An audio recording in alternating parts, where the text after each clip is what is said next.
I want you to do what Kyrie is doing and go media black. What's up, good people? Welcome back to another episode of Undrafted Views. We're here. We talk sports from the sidelines. And today we're going to talk about these Twitter streets. Yes, I have been all up and through social media this week, and there are so many things to talk about. And in this video, we're going to discuss. Now, if you're on Twitter, hopefully you're following a lot of sports pages because we are. And let me tell you, it's super fun. Let's go. All right, so first topic of discussion is Zion and the New Orleans Pelicans. Looks like Zion totally reshaped his body. He needed to. And I hope along with that body reshape and he improved his stamina, he looks great. The photo was amazing. And so, yeah, come on, Zion. The Pelicans looking good. New body, new you. I love it. I love it. Yeah, he looks phenomenal. And I think with the new coach and the new offense, and they said they want to make him play a 3 spot. I don't know how that's going to work because usually you play a 3, you're going to have to defend some other 3s too. And you got to have quick feet. And with the weight loss that and the strength that he gained, I think he's ready. He's ready. Hey, Zion, good job. Yeah. Your off-season work showed up. And sometimes you don't see it, at least in appearance.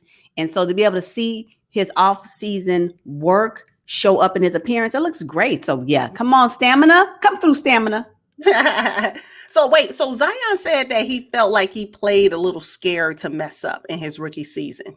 I give him that. I mean, you know what? It showed a little bit.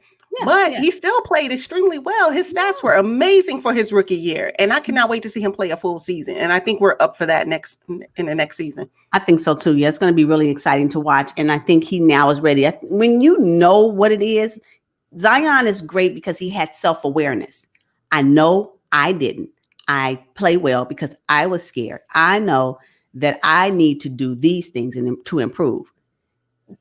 Since you've already claimed it, you already know you can do it. And so for me, that is why I'm super excited about his growth just within 1 year, right? Knowing that as a rookie, and I really believe he knows that the sports world is counting on him.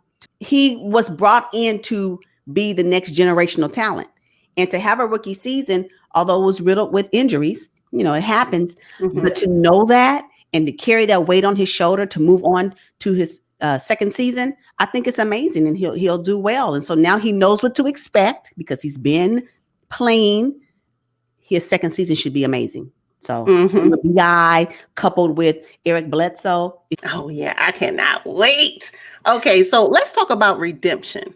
Yes. I love redemption stories. And DeMarcus Cousins signing with the Houston Rockets after tearing his ACL, back-to-back injury, tore Achilles. I'm hoping that he can recover and be the Boogie of old because Boogie averaged 25 points and 13 rebounds back in the day. I'm hoping he can get back to that. Even if it's not 25 points, if he can have a maybe reduced number, because again, he hasn't played in a year, right? He actually injured himself again right before the Lakers season started. Am I correct? So for him to go through that journey of being injured, knowing that you were on a team that won think about it. He was actually on the team that just won the championship. Yeah. Oof.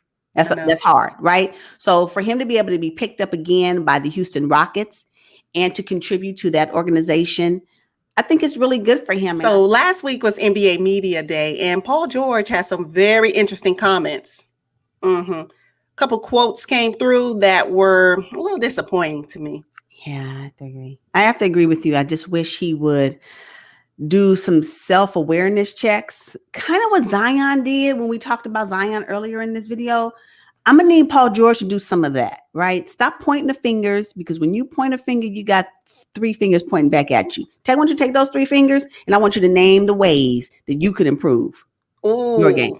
I just don't like it. I don't like it. It's leaving a bad taste in my mouth. You're making, actually, for me, the Clippers organization look really bad. And you know what really burned me is in one of the quotes you said, "I respect Doc." No, you don't. Because if you respected Doc, you would not be saying anything about him that's going to cause shade to his legacy. Stop it. It doesn't even matter now. He's not even there.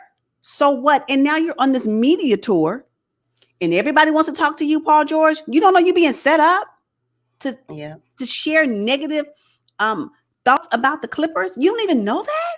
I'm like, no, bro. Stop. You've done it. Now let's move forward with the season. I want you to do what Kyrie is doing and go media black. Can you do that? And stop talking. Wow. Yeah, that ruffled a couple feathers, as a fan of the game and as a fan of Doc Rivers. It was unwarranted. You don't need to throw Doc Rivers underneath the bus to make yourself look good. But guess what? That's what's so ironic about it. You don't look good. Right. So Doc was a coach, but you're the player. All-star player. Right? Mm-hmm. You also have a legacy that you have to protect, and here you are blaming your coach for your lack of production, for your ball to the side of the backboard. That was on you. He didn't make adjustments. Did you adjust? Like, stop it. Stop it. And I'm not saying those things that he's saying may not be true, but I don't need you to talk about it. You talk about that amongst your teammates and how you guys are going to improve for the next season. But everybody wants the mic in your face. And what do you do? You just talking. You being set up to make it look bad. That is the narrative. You haven't caught on to it yet? Oh, that Paul George, every time I see a quote from him, I'm cringing. Yeah, it's disappointing. It is disappointing. Yeah. It really is disappointing. And it doesn't have to be. It is clear that the Clippers fumble. It's extremely clear, right? Everybody that watched the finals, everybody that watched the playoffs know it, saw it, and they got memes for days on it. I don't need for you, who is the bulk of the memes. What are you trying to do? Like, you're not making yourself look good, but don't talk negative about Doc. Don't do that. Yeah. So, in fact, we'll put the quote up for you guys to see. It's not impressive. In fact, Kendrick Perkins, who won the championship with Doc in 2008 with the Boston Celtics, said it was a coward move of PG to throw Doc under the bus like that. Didn't sit right with me. I don't know that I can even look at PG the same after this. Okay, so let's talk about leadership, Clippers leadership a little bit. Kawhi was quoted as saying, "I'm not changing my leadership style. I'm going to continue to do what I've been doing." How do you feel about that? What Kawhi was saying is that I'm not your leader. I'm not your leader. That's what he was saying. I'm not your leader. So no, I'm not going to change anything. And as a matter of fact, he don't want to do it. So he shouldn't have to. So what that means is if he's a superstar on the Clippers team and they know that he is the one that's going to bring that, they believe that Kawhi is going to bring the Clippers a championship, then I'm going to need for the Clippers to find their leader, because it isn't clearly not Kawhi Leonard. He clearly doesn't want to do it, and he said it in that quote. That's what my interpretation is. He just said, guys, I'm not changing my leadership style. I'm not a leader. That's just what he said. And he doesn't have to be. He doesn't have to be a leader. Well, they don't have one. Yeah, they don't currently have one right now. They need to find one. They need to find Kawhi's Kyle Lowry. I'm just saying, if it ain't gonna be him, find somebody like him. They got to be somebody in the league that can be that for the Clippers team, because I believe that combination worked. Clearly with the championship for the Raptors. And not only that, because what I understood is that the Raptors also had issues, in their locker room with Kawhi and whatever that looks like. But when you win, people forgive. When you win, all of a sudden people get amnesia. That's what the Clippers are dealing with. They didn't win. So everybody got this memory deck of everything that went wrong. But had they won, amnesia. Hell yeah. But Kawhi don't want to be a leader. Y'all please stop asking him. Just cut it out. He don't want to do it. Okay, but Kawhi did a wonderful thing, and this is maybe his style of leadership. He basically recruited Serge Ibaka to the Clippers. He sure did. What was his quote? "You coming here or not? I ain't got time to tell you what LA has to offer." Straight up. That is because him and Serge Ibaka built a relationship when he was in Toronto. That's why. So he was able to have that conversation with Serge Ibaka, and that's how they communicate.